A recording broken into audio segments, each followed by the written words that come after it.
Ya habla el City Health Officer Dr. Rodalyn Agbulos que alcanza ya na más de 700 el caso de diarrea que ya registra na Oficina de Salud desde el fin del mes de marzo hasta este mes de abril este año. Asegun con Agbulos, admitido este mga pasyente na diferentes mga ospital na syudad.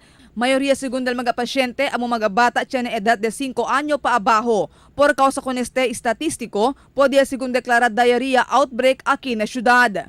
A bit alarming because this could lead to outbreaks. Even in the Zamboanga City Medical Center, I was talking to the epidemiologists. They could already declare an outbreak of diarrhea based on the number of admissions as compared to the previously 5 years. Tiene también según mga pasyente de diarrhea, Elia Muri. There was a mortality also secondary due to dehydration, severe dehydration.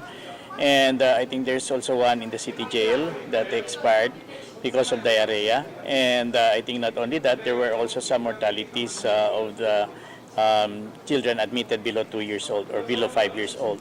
As of now, I think it's 4 recorded mortality. Mientras tanto, ya hace claro si Agbulos kay hindi el contaminaw agua el causa de diarrhea na syudad.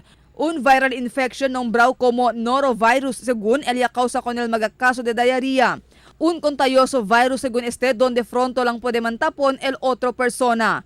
Según con Agbulos, cuantos del mga simptomas del norovirus, amo ta duele el estómago, ta almaria, ta vomita y taman diarrhea el un persona.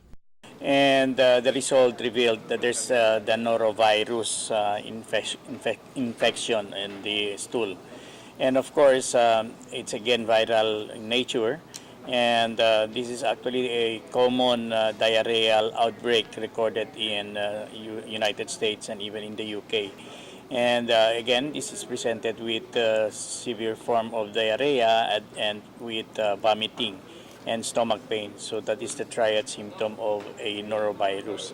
And the norovirus actually is could be transmitted person to person. So mas direct yung transmission of the virus.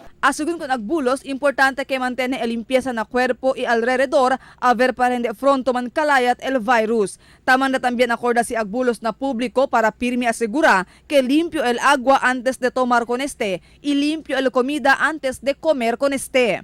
I would like to appeal to everyone to continue the practice of proper hand washing and of course always see to it that what you eat and drink are clean.